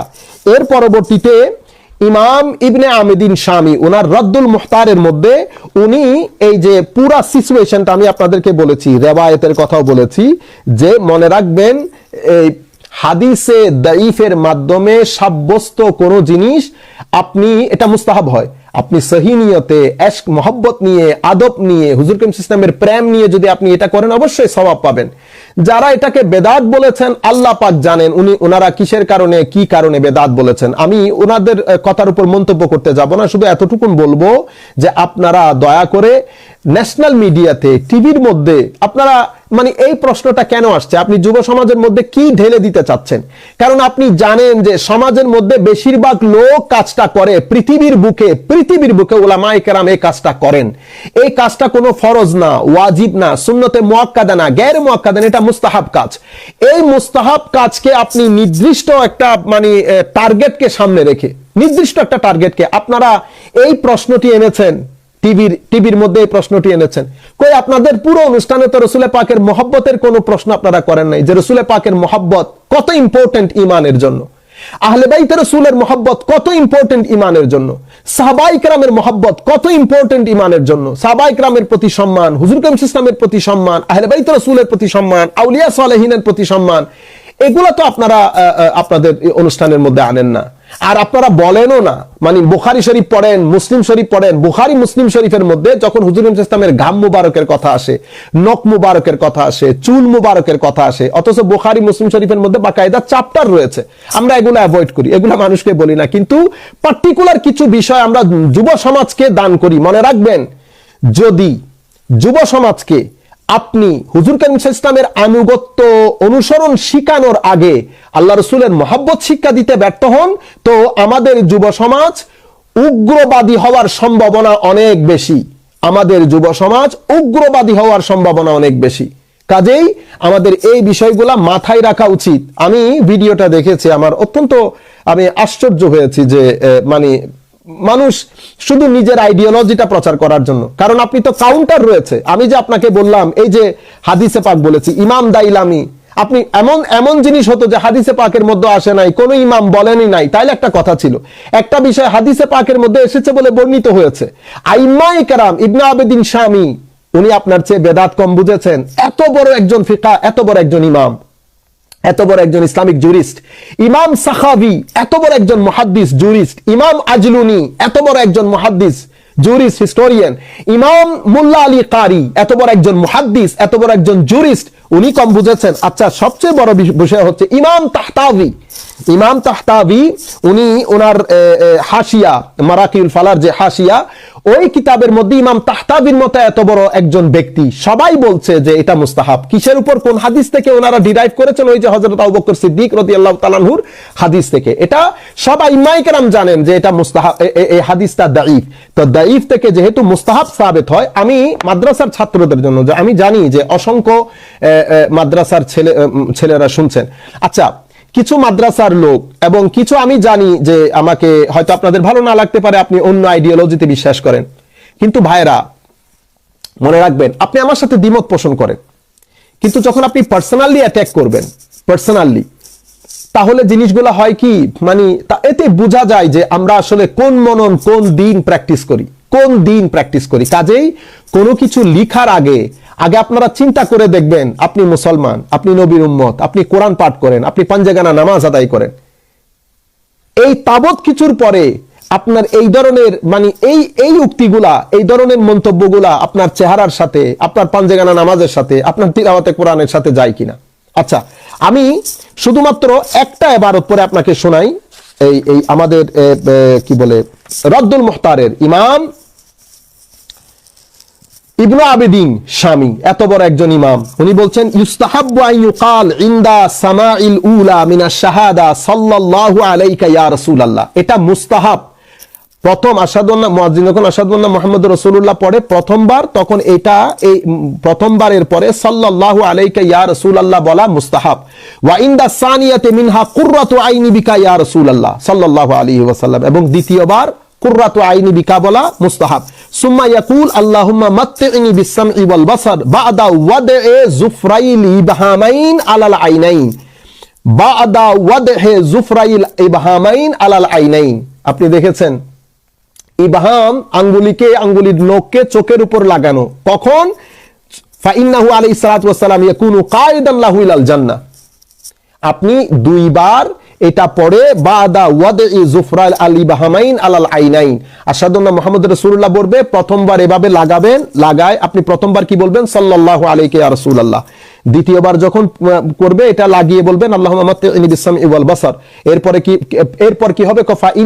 ফাইন্নাহু আলাইহিস সালাতু ওয়াস সালাম ইয়াকুনু কায়দান লাহু ইলাল জান্নাহ, হুজুর কারীম সাল্লাল্লাহু আলাইহি ওয়াসাল্লামের নেতৃত্বে সেই ব্যক্তি জান্নাতে প্রবেশ করবে। তবে মনে রাখবেন, এই বিষয়গুলোতে এফরাত এবং তফরিত হয়। আমাদের মধ্যে যারা এই বিষয়গুলা করেন, মানে যারা আশহাদু আন্না মুহাম্মাদুর রাসূলুল্লাহ বলার পর হাতে চুমু দিয়ে চোখে লাগান, তাদের প্রতি আমার অনুরোধ, আপনারা কোনোভাবে যেন এফরাত না করেন। এফরাত বলতে এই ব্যাপারে সীমালঙ্ঘন করা। কি রকম সীমালঙ্ঘন? এটাকে সুন্নিয়ত মনে করা এবং এটাকে সুন্নিয়তের মূল আকীদা মনে করা। এটা যারা করে তাদেরকে সুন্নি মনে করা, এটা যারা করে না তাদেরকে সুন্নি মনে না করা। আপনি যদি এটা মনে করে রাখেন তাহলে আপনার গুনাহ হবে। কেন? কারণ শরীয়ত যেই জিনিসটাকে যেই থাকে রেখেছে, আপনি সেখান থেকে নিজে গিয়ে একটু উপরে তুলে দিয়েছেন। আমাদের মধ্যে এই ঘটনাটা সব সময় ঘটে। এহেন ঘটনার কারণে, আচ্ছা আমি আপনাকে একটা মৌলিক জিনিস বুঝাই। আপনি মনে রাখবেন, আপনি যেই জিনিসটাকে শরীয়ত যেই থাকে রাখতে বলছে, যেমন শরীয়তের মধ্যে একটা জিনিস হচ্ছে ফরজ, ফরজের একটা থাক আছে। শরীয়তের মধ্যে একটা জিনিস ওয়াজিব, ওয়াজিবের একটা থাক আছে। শরীয়তের মধ্যে একটা জিনিস সুন্নতে মুআক্কাদা, সুন্নতে মুআক্কাদার থাক, গায়র মুআক্কাদার থাক, মুস্তাহাবের থাক, মুবার থাক। শরীয়ত সব থাকগুলো আলাদা আলাদা করে দিয়েছে। আপনি যদি মুবার থাকটাকে তুলে একেবারে ফরজের থাকে লাগান, তাইলে আপনি কি করলেন? আপনি শরীয়তের উপর জুলুম করলেন, আপনি অন্যায় করেছেন, গুনার কাজ করেছেন। আর যদি জেনে বুঝে ইচ্ছাকৃতভাবে করেন, তাইলে তো ঈমান নিয়ে সমস্যা হয়ে যাবে। বুঝতে পেরেছেন? একটা জিনিস মুস্তাহাব, যেমন আমরা এই কাজটা করা, ইমাম তাহতাবি, আমরা তো এখন আপনাদেরকে ইমাম ইবনে আবিদিন শামির রিওয়ায়াতটা পড়লাম, ইবারতটা পড়ে শোনালাম। আপনি যদি ইমাম তাহতাবির দিকে যান, হানাফি মাযহাবের এত বড় একজন ইমাম, উনি বলছেন কি, যাকারা আল কাহসাতানিয়ু আন কানজিল উবাদ আন্নাহু ইউস্তাহাব্বু আন ইয়াকুল ইনদা সামাইল উলা মিনা শাহাদাতিন নবী সাল্লাল্লাহু আলাইহি ওয়াসাল্লাম। একই ইবারত ইবনে আবিদিন শামির ওই জিনিসটাই এসেছে, ইমাম তাহতাবিও বর্ণনা দিয়েছেন।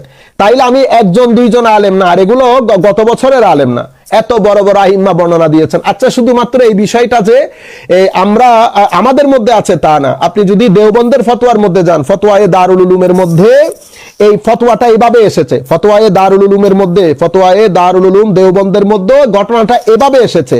আপনি যদি আব্দুল হাই লখনবী উনার ফতোয়ার মধ্যে যান, উনিও ঠিক একই ফতোয়া দিয়েছেন। আব্দুল হাই লখনবী উনিও বলেছেন একই কথা উনিও বলেছেন, মুস্তাহাব বলেছেন।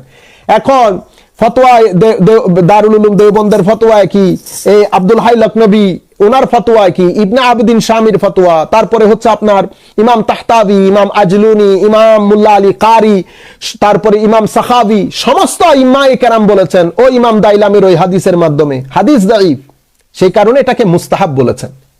কাজেই আমাদের উচিত হবে, আমরা যারা করি আমরা মহব্বতের সাথে কাজটা করব, মহব্বতের সাথে কাজটা করব। যারা করে না তাদের বিরুদ্ধে, তাদের ব্যাপারে আমরা তাদেরকে কানা চোখেও দেখব না, তাদের ব্যাপারে আমাদের মনে অন্য কোনো কিছু আমরা উচ্চারিত করব না। কেন? কারণ অন্য কোনো কিছু যদি আপনার মনে দানা বাঁধে অন্য ব্যক্তি না করার কারণে, তাহলে আপনি গুনাহগার হবেন। কেন গুনাহগার হবেন? কারণ শরীয়ত যে জিনিসটাকে ফরজ, ওয়াজিব, সুন্নতে মুআক্কাদা করেন নাই, সুন্নত করেন নাই, সেটাকে আপনি তা করে দিয়েছেন মুস্তাহাব। দেখেন হাদিসে পাক দাঈফ হওয়ার কারণে এটা রেকমেন্ডেড, এটা অ্যাপ্রিশিয়েট আপনি করেন, এন্ড অফ দ্য স্টোরি। মনে রাখবেন, আপনাকে আমি আবারও বলছি, শরীয়ত প্রত্যেকটা কাজের জন্য থাক আলাদা আলাদা করে দিয়েছে। আপনি প্রত্যেকটা থাকে, আপনি নিজ থেকে থাক ডিসাইড করবেন না, নিজ থেকে তো শরীয়ত ডিসাইড করেছে, আইম্মায়ে কেরাম ডিসাইড করে দিয়েছেন কোনটা কোন থাকে রাখবেন। সেটা যিনি যেই থাকে রাখতে বলেছেন আমরা ওই থাকে রাখবো। আমাদের এখানে সমস্যা হয়ে গেছে, আমরা সাধারণ মানুষের মধ্যে, আমরা সাধারণ মানুষ তো জানিও না সুন্নিয়ত কি, আহলে সুন্নাত ওয়াল জামাত বা সুন্নিয়তের মৌলিক আকীদাগুলা কি, আমরা সাধারণ মানুষকে শিক্ষিত করি নাই। যেই কারণে সাধারণ মানুষের মধ্যে ব্যাপারগুলো পরিষ্কার না থাকার কারণে সাধারণ মানুষ ম্যাক্সিমাম ক্ষেত্রে উগ্রতার দিকে চলে যাচ্ছে, ধাবিত হচ্ছে, কারণ তারা মূল বিষয়গুলা জানে না। যেমন আমাদের এখানে আমরা অনেকে অনেক দরবারের সাথে জড়িত, তাসাউফ ও তরিকতের সাথে জড়িত।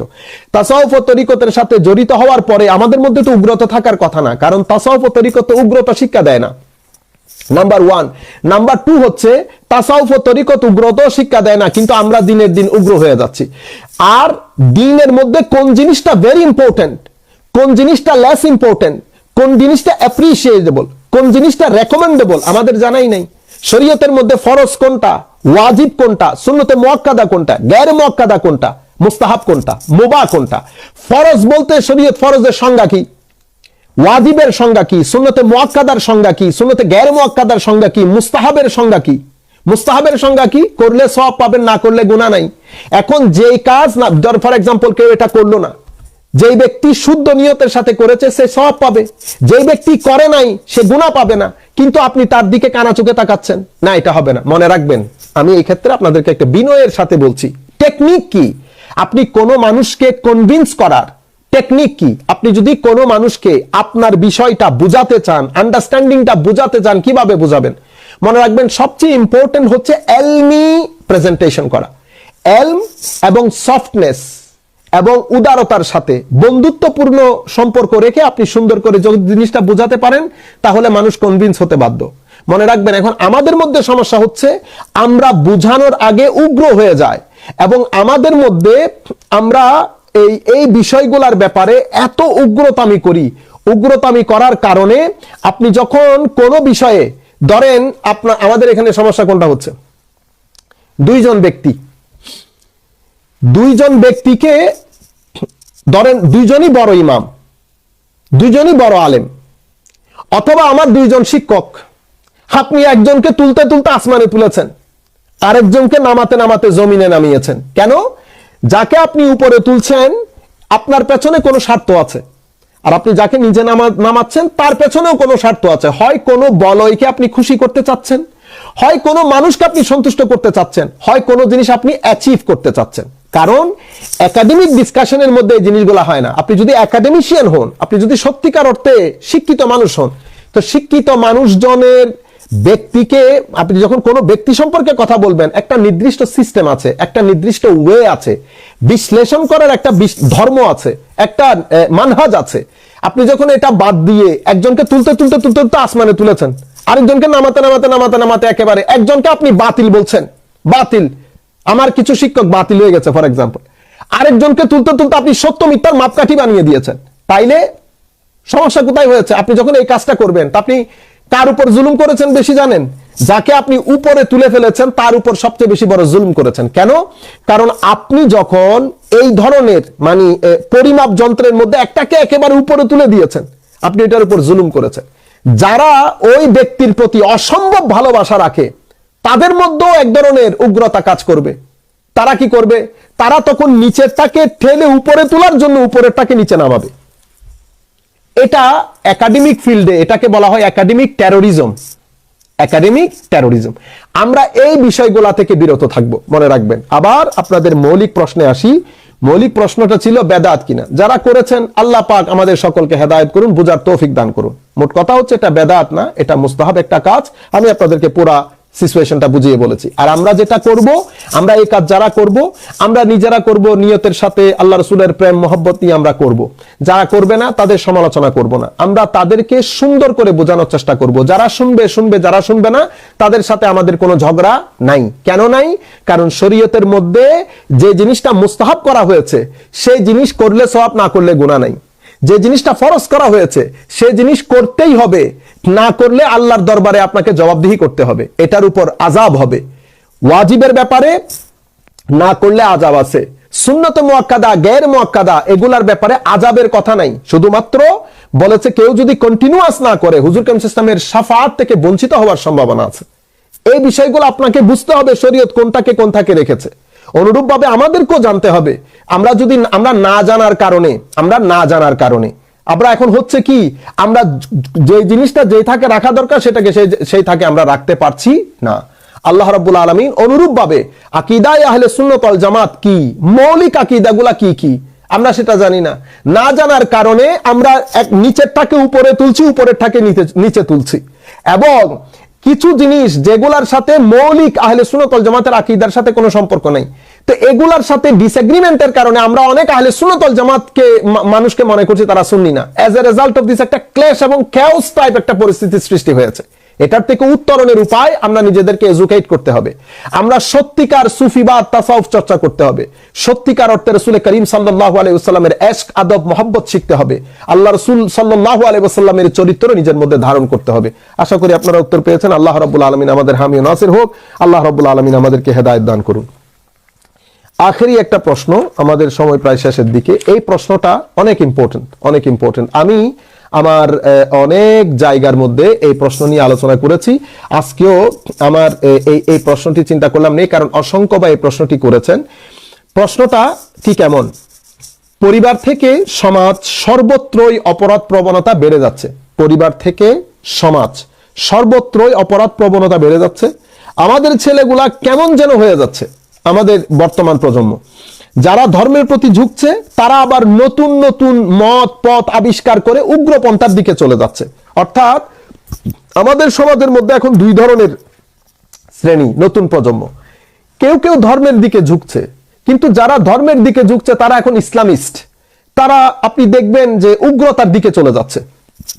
নতুন নতুন ধর্ম কর্ম 1400 বছরের সাথে তাদের কোনো লিঙ্ক নাই। 1400 বছর বলতে 1400 বছরের মেইন স্ট্রিম ওলামার সাথে, মেইন স্ট্রিম উম্মতের সাথে তাদের কোনো লিঙ্ক নাই। তারা এটাকে বেদাত মনে করে, তারা এটাকে ধর্ম থেকে খারিজ মনে করে। তারা নির্দিষ্ট একটা মাইন্ডসেটের এবং নির্দিষ্ট কিছু ব্যক্তিবর্গের দিনকে তারা সত্যিকার দিন মনে করে এবং ওইটাকে তারা সবকিছু মনে করে, বাকি সবাইকে গুমরা মনে করে। এটা হচ্ছে বর্তমান প্রজন্মের, নতুন প্রজন্মের যারা দিনদারিতে আসছে তাদের বিষয়। আর আরেক ধরনের শ্রেণী, নতুন প্রজন্মের আরেকটা শ্রেণী হচ্ছে অতিমাত্রায় অপরাধ প্রবণ হয়ে যাচ্ছে, অপরাধ প্রবণতা বেড়ে যাচ্ছে।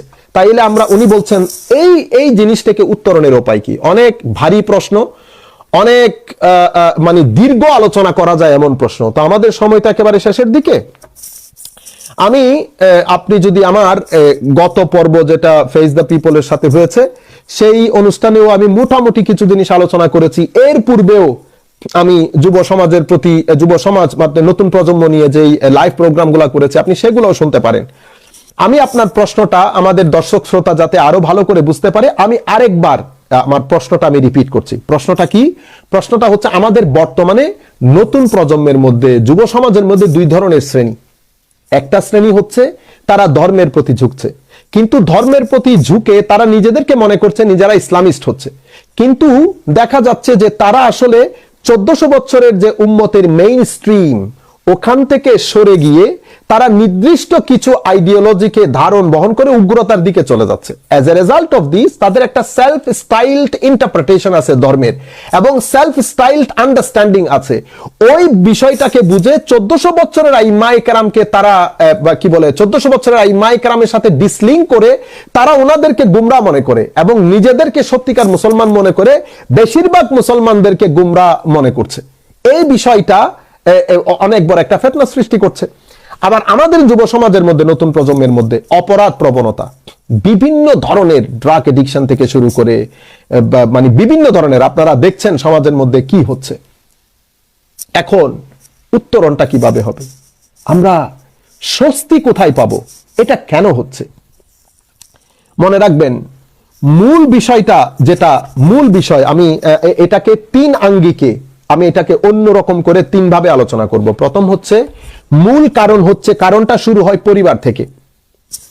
কিছু কারণ পরিবার, কিছু কারণের সাথে পরিবার জড়িত, কিছু কারণের সাথে রাষ্ট্র জড়িত, কিছু কারণের সাথে উলামায়ে কেরাম জড়িত, যারা ধর্মের শিক্ষা দেন তারা জড়িত। তাদের কারণ পরিবার থেকে যেটা হচ্ছে সেটা হচ্ছে যে আমরা পরিবার থেকে দিন, অর্থাৎ এই বিষয়টা মানে অপরাধ প্রবণতা কমানো, পুরা বিষয়ের সাথে ধর্ম জড়িত, দিন জড়িত। সত্যিকার দিন চর্চা যদি আপনি না করেন আপনার ব্যক্তি জীবনে, আপনার সমাজ জীবনে, আপনার রাষ্ট্রীয় জীবনে, সত্যিকার দিন চর্চা করতে যদি আমি ব্যর্থ হই, তো স্বাভাবিকভাবে ব্যক্তি জীবন থেকে শুরু করে রাষ্ট্রীয় জীবন পর্যন্ত মূল্যবোধ থাকবে না সমাজের মধ্যে, কমে যাবে, মূল্যবোধ নষ্ট হয়ে যাবে। তো মূল্যবোধ যদি নষ্ট হয়ে যায়, অটোমেটিক্যালি মূল্যবোধ নষ্ট হয়ে গেলে সমাজের মধ্যে এক ধরনের অবক্ষয় দেখা দেয়। তো সমাজের মধ্যে যদি অবক্ষয় সৃষ্টি হয়, সমাজের মধ্যে যদি অবক্ষয়ের সৃষ্টি হয়, তাহলে আপনি এই বিষয়গুলা মানে অপরাধ প্রবণতা বেড়ে যাওয়া বা এই বিষয়গুলো আপনি দেখবেন, যেটা আমি বর্তমানে যেটা আমরা সমাজের মধ্যে দেখছি সেটা আপনি দেখবেন। আমি আপনাদেরকে মানে সমাজের মধ্যে মূল্যবোধটা যদি আস্তে আস্তে কমে যায়, তাহলে অবক্ষয় আপনি দেখবেন। অবক্ষয় হলে কি হয়? অবক্ষয় হলে সমাজের মধ্যে আমাদের নতুন প্রজন্মের আপনি দায়িত্ববোধ নষ্ট হয়ে যাবে, কাজের মধ্যে নিষ্ঠা থাকবে না, একনিষ্ঠতা থাকবে না, নির্দিষ্ট একটা জিনিস অ্যাচিভ করার জন্য, নির্দিষ্ট কিছু ব্যক্তিকে খুশি করার জন্য, নির্দিষ্ট একজন নেতাকে খুশি করার জন্য কাজ করা। যখন নিষ্ঠা চলে যাবে তখন সততা নষ্ট হয়ে যাবে, যখন সততা নষ্ট হয়ে যাবে ধৈর্য নষ্ট হয়ে যাবে। যেখানে সততা থাকবে না সেখানে ধৈর্য থাকবে না, ধৈর্য না থাকলে শিষ্টাচারিতা থাকবে না, শিষ্টাচারিতা না থাকলে ডিসিপ্লিন থাকবে না, নিয়মানুবর্তিতা যেটাকে বলা হয় সেটা থাকবে না। নিয়মানুবর্তিতা না থাকলে, নিষ্ঠা না থাকলে, শিষ্টাচারিতা না থাকলে, ভদ্রতা না থাকলে অটোমেটিক্যালি সমাজের মধ্যে আমাদের যে পারস্পরিক মমত্ববোধ, পারস্পরিক শ্রদ্ধাবোধ কোনো কিছুই থাকে না। এই তাবোধ বিষয়গুলা আপনি দেখেন আমরা কি কি বলেছি, দায়িত্ববোধ, নিষ্ঠা, সততা, শিষ্টাচারিতা, নিয়মানুবর্তিতা, এরপরে হচ্ছে পারস্পরিক শ্রদ্ধাবোধ, পারস্পরিক মমত্ববোধ, এই তাবোধ বিষয়গুলো আপনাকে শিক্ষা দেয় ধর্ম। আপনি যখন ধর্মকে অবজ্ঞা করবেন, আপনি যখন ধর্মীয় শিক্ষাকে অবজ্ঞা করবেন এবং ধর্মকে রাষ্ট্রের মানে ধর্মকে পরিবার থেকে, আমি যেহেতু পরিবারের কথা বলছি, ধর্মকে যখন পরিবারের মধ্যে আস্তে আস্তে ইররেলেভেন্ট করে দেবেন অথবা অপশনাল করে দেবেন, তখন আপনার মধ্যে এই অবক্ষয়গুলো আসবে, মূল্যবোধ সরে যাবে। কারণ ধর্মকে যখন আপনি ধর্মের গ্রিপটা কমিয়ে দিয়েছেন তখন অটোমেটিক্যালি আপনার মধ্যে এই জিনিসটা সৃষ্টি হবে, মূল্যবোধ চলে যাবে, অবক্ষয় দেখা দেবে। তো যখন অবক্ষয় কেন দেখা দিচ্ছে এখন, কারণ আপনি ধর্মকে আপনার পরিবারের মধ্যে ইররেলেভেন্ট করে ফেলেছেন। আমি নিজে ধর্ম প্র্যাকটিস করছি না, নাম্বার ওয়ান। নামাজ, দুয়া, তসবিহ, তাহলিল আমাদের ঘরের মধ্যে সব আমরা লাঠে উঠিয়েছি, আমরা পবিত্র কোরআনের তিলাওয়াত লাঠে উঠিয়েছি, আমরা নৈতিকতা শিক্ষা দেওয়া, চরিত্র শিক্ষা দেওয়া লাঠে উঠিয়েছি। হুজুরে করিম সাল্লাল্লাহু আলাইহি ওয়াসাল্লাম আমাদেরকে বলেছেন যে পরিবারের তোমরা তোমাদের সন্তানদেরকে রাসূল করিম সাল্লাল্লাহু আলাইহি ওয়াসাল্লামের মহব্বতের শিক্ষা দাও, আহলে বাইত রাসূলের মহব্বতের শিক্ষা দাও, পবিত্র কোরআনের তিলাওয়াতের শিক্ষা দাও। আমরা সেই কাজগুলো করছি না। মনে রাখবেন, আমি আবারও বলছি, এশকে রাসূল, আদবে রাসূল, হব্বে রাসূল সাল্লাল্লাহু আলাইহি ওয়াসাল্লাম, এশকে আহলে বাইত এবং মহব্বতে আউলিয়া, কোন মানুষের অন্তরে যদি আপনি এটা বসাইতে পারেন, আপনার ছেলে সন্তানের অন্তরে যদি আপনি এটা বসাইতে পারেন, সেই ছেলে আর যাই হোক উগ্র হতে পারবে না, সেই ছেলে আর যাই হোক খুনি হতে পারবে না, সেই ছেলে আর যাই হোক আপনার ড্রাগ ডিলার হতে পারবে না, আপনি অপরাধ প্রবণতা এরকম মানে বিধ্বংসী অপরাধ প্রবণতাতে সে জড়িত হতে পারবে না। আপনি মনে রাখবেন, যেই জিনিসগুলো আপনার ছেলের মধ্যে প্রাণের সঞ্চার করবে, কারণ আমার সন্তান, আপনার সন্তান, মানুষের মধ্যে দুটি বিষয় থাকে, একটা ফিজিক্যাল, একটা স্পিরিচুয়াল, একটা শারীরিক, একটা আধ্যাত্মিক, একটা বাহির, একটা ভিতর। এখন আমি রাত দিন তার বাইরের বিষয়টাকে, তার ফিজিক্যাল ওয়ার্ল্ডকে, তার শরীরকে আমি বারবার ফিডিং করছি, খাওয়া দাওয়া দিচ্ছি। তো খাওয়া দাওয়া দিচ্ছি, আর একটাকে পরিপূর্ণরূপে নেগলেক্ট করেছি। সেটা কোনটা? সেটা হচ্ছে তার স্পিরিচুয়াল সাইড। সেটা স্পিরিচুয়াল সাইড, ওই সাইডকে, তার কলবকে, তার রূহকে আমি পরিপূর্ণরূপে নেগলেক্ট করেছি, ওখানে কোনো খাদ্য আমি দান করি নাই। As a result of this সে একটা ডাইমেনশন থেকে বড় হয়েছে, আরেকটা ডাইমেনশন পরিপূর্ণরূপে দরজা বন্ধ হয়ে গেছে, ড্যাম হয়ে গেছে। As a result of this এইটার কারণে তার ব্যালেন্স নষ্ট হয়ে গেছে। ব্যালেন্স নষ্ট হয়ে যাওয়ার পরে কি কি সমস্যা হচ্ছে? সে ডিপ্রেসড হচ্ছে, সে ডিস্টার্বড হচ্ছে। এই ডিপ্রেশন এবং ডিস্টারবেন্স তাকে আখিরাত বিমুখ করেছে, তাকে মৃত্যু চেতনা চিন্তা তার কাছ থেকে তুলে নিয়েছে। তার কাছ থেকে রাসূল করিম সাল্লাল্লাহু আলাইহি ওয়াসাল্লাম দ্বীন, মহব্বত, মমত্ববোধ, নিষ্ঠা, শিষ্টাচারিতা, ভদ্রতা, নম্রতা, উদারতা, পারস্পরিক শ্রদ্ধাবোধ, তারপরে তাকওয়া, পরহেজগারি, মানুষকে সম্মান করা, পরিবেশকে সম্মান করা, দেশের জন্য কাজ করা, প্রতিবেশীকে সম্মান করা, এই সব কিছু তার জীবনে ইররেলেভেন্ট হয়ে গেছে। কেন ইররেলেভেন্ট হয়ে গেছে? কারণ এই বিষয়গুলা যেখান থেকে উত্থিত হয়, যেখান থেকে ডিরাইভ হয়, তার স্পিরিচুয়াল সাইড, সেই স্পিরিচুয়াল সাইডকে তো আমি বন্ধই করে দিয়েছি। ওইটাকে তো আমি কোনো খাদ্যই দান করি নাই, কোনো খাদ্যই দেইনি, ওইটা ব্লক করে দিয়েছি, ওইটা একেবারে আমি বন্ধ করে দিয়েছি।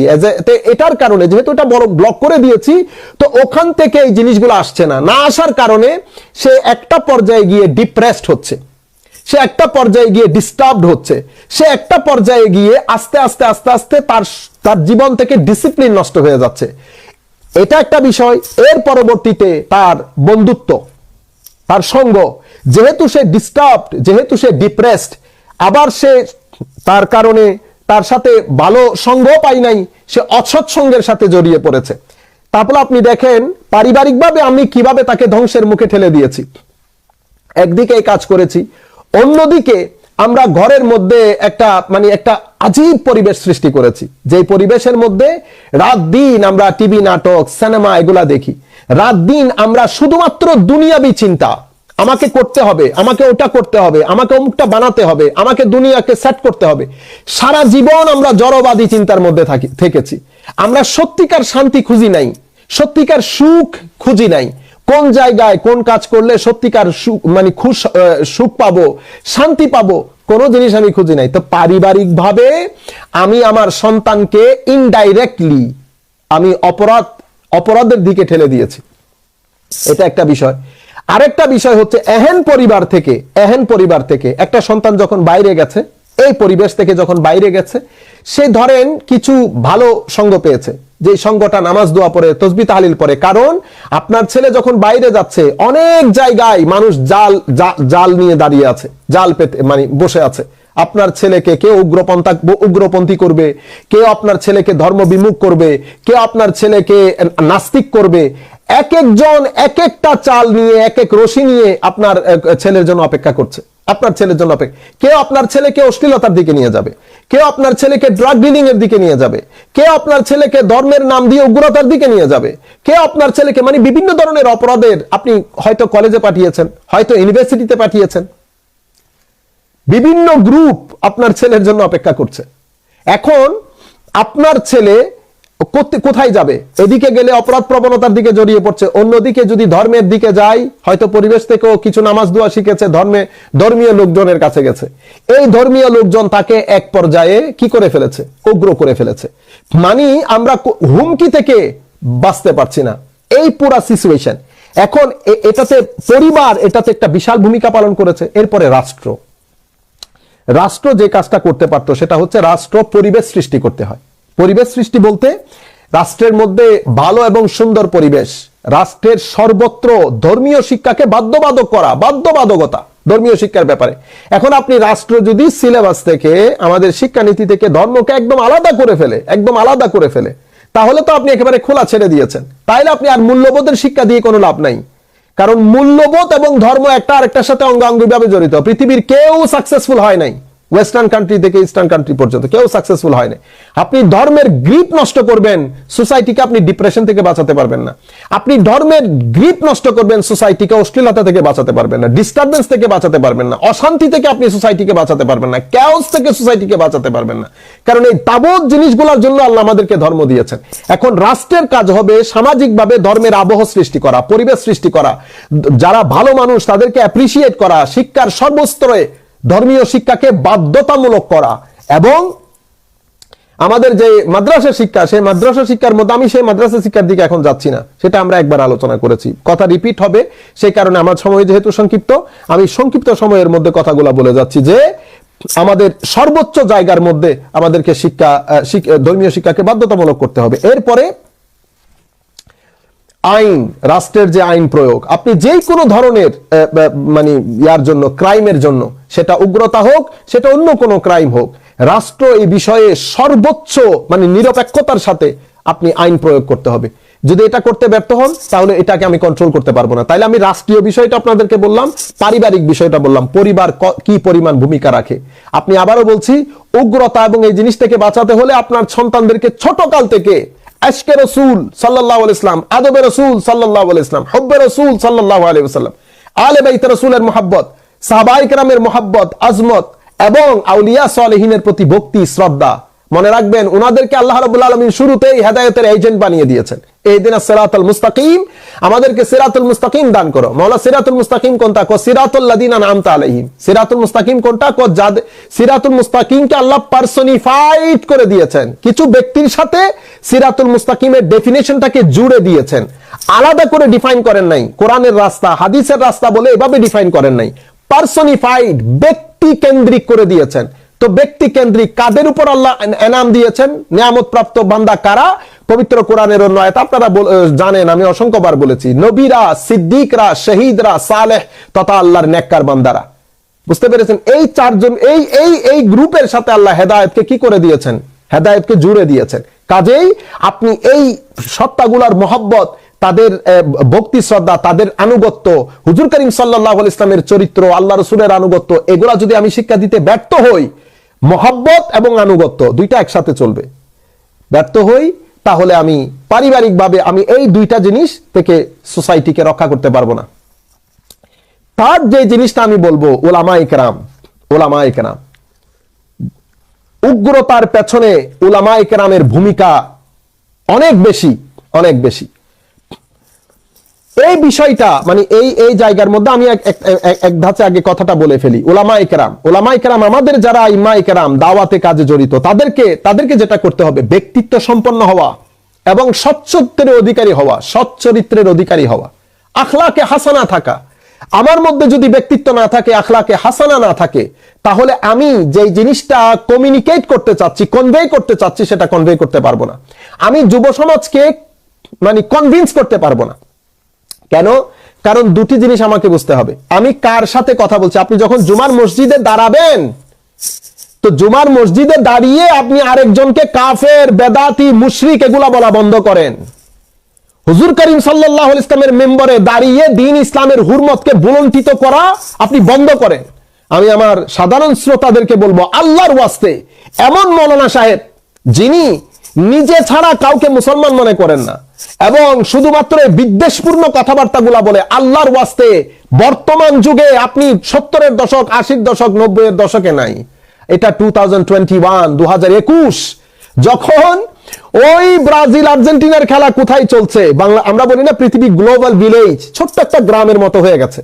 কোথায় ব্রাজিল আর্জেন্টিনার খেলা হচ্ছে, কোথায় আমাদের ব্রাহ্মণবাড়িয়ার মধ্যে মারামারি হচ্ছে ওই খেলা নিয়ে।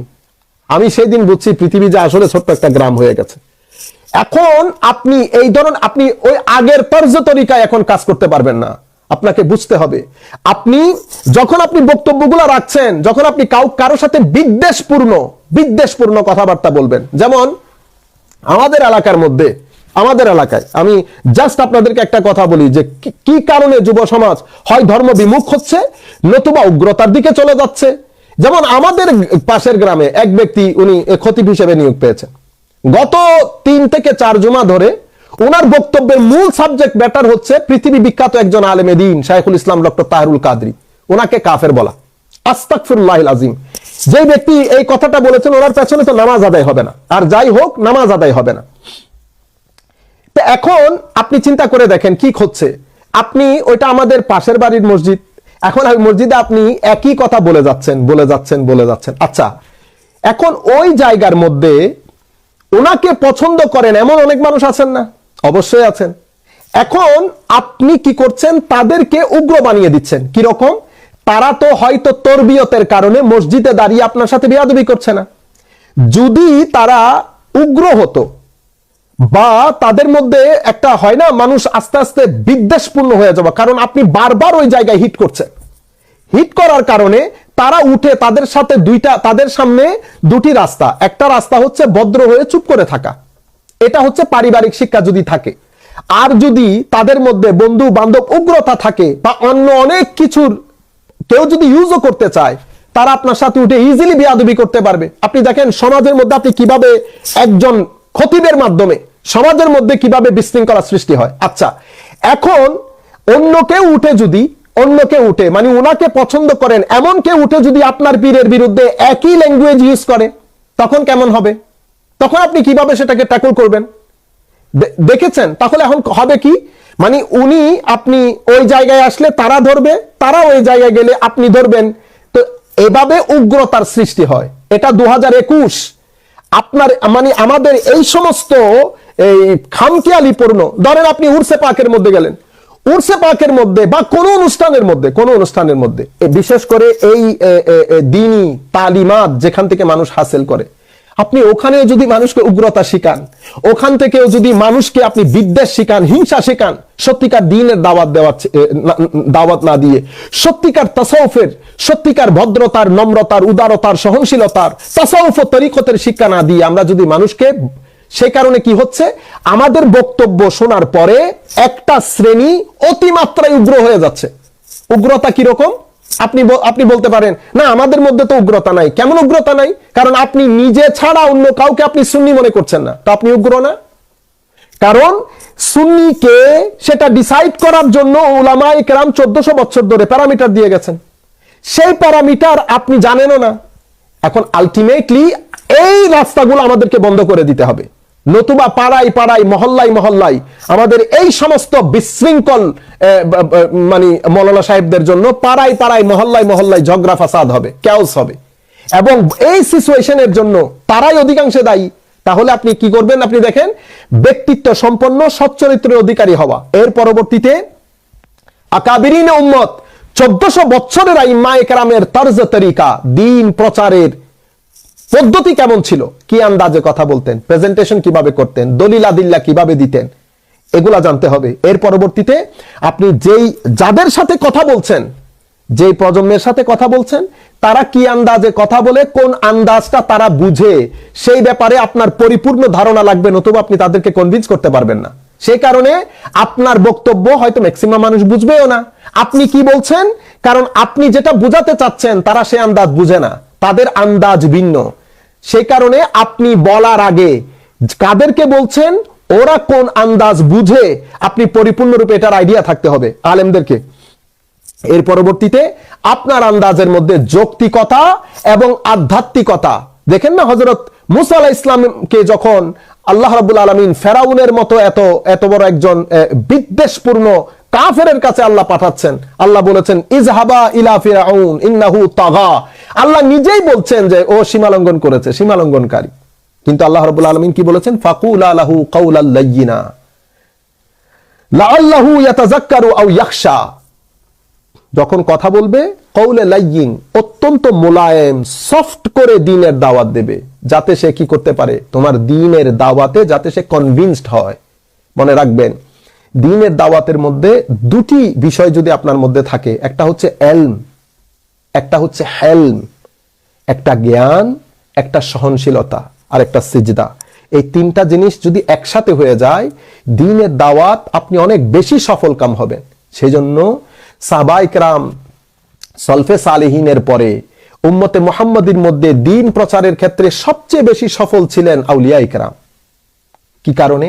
কারণ হচ্ছে তাদের তরিকার মধ্যে আম্বিয়ায়ে করিমের এই তরিকা ছিল। সেটা কি?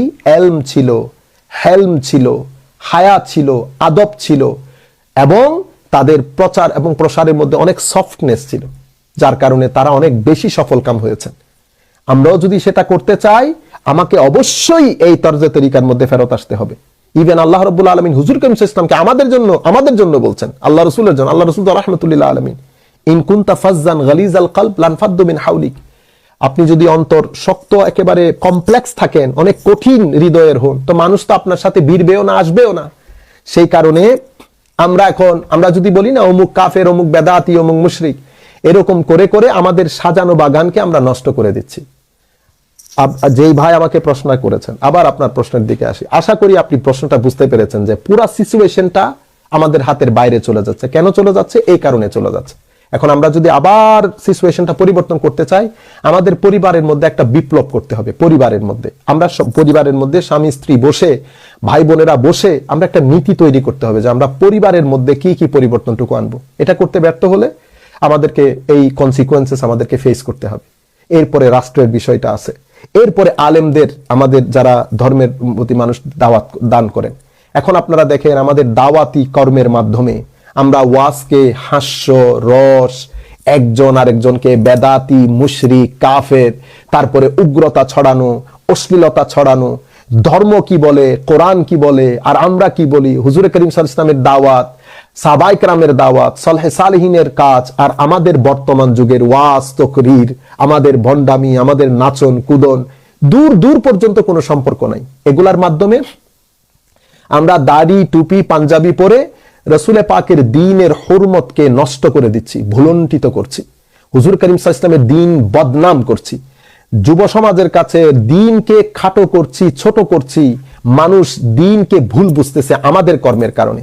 কাজেই আমি সাধারণ শ্রেণী যারা আছেন তাদেরকে বলবো, জুমার খতিব যদি আপনি দেখেন বিদ্বেষ ছড়ায়, আপনারা কমিটির সাথে যোগাযোগ করে ওই ইমামের সাথে বসেন, ইমাম পরিবর্তন করেন। কারণ একজন ইমাম সমাজের জন্য অনেক বড় জিনিস, সংস্কারক আপনি বলতে পারেন।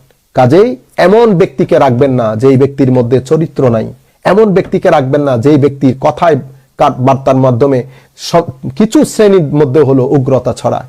কারণ ভবিষ্যৎ অনেক কঠিন সময় আমাদের জন্য অপেক্ষা করছে। হয়তো বাংলাদেশ সরকার আইনও বানিয়ে দেবে আমাদের এই কর্মকাণ্ডের কারণে, পরবর্তীতে আমরা সরকারের বিরুদ্ধে লেগে যাব।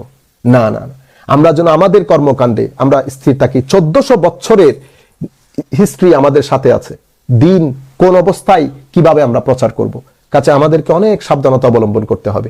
আমরা ওয়াজ তকরিরের জন্য যখন কোনো আলেমকে দাওয়াত করব, আগে দেখেন মানুষটা প্রপারলি শিক্ষিত কিনা। ভাইরালটা বাদ দিয়ে দেন, মনে রাখবেন। সেই কারণে আমি বলেছি না, আমরা সব জায়গায় আনুষ্ঠানিক হয়ে গেছি। ঈদে মিলাদুন্নবীর অনুষ্ঠান, ইভেন যে কোনো মাহফিলের অনুষ্ঠান, মিলাদুন্নবী, সিরাতুন নবী, যে কোনো মাহফিলের অনুষ্ঠান, সেই অনুষ্ঠানের মধ্যে আমরা আনুষ্ঠানিক হয়ে গেছি। কেন? কারণ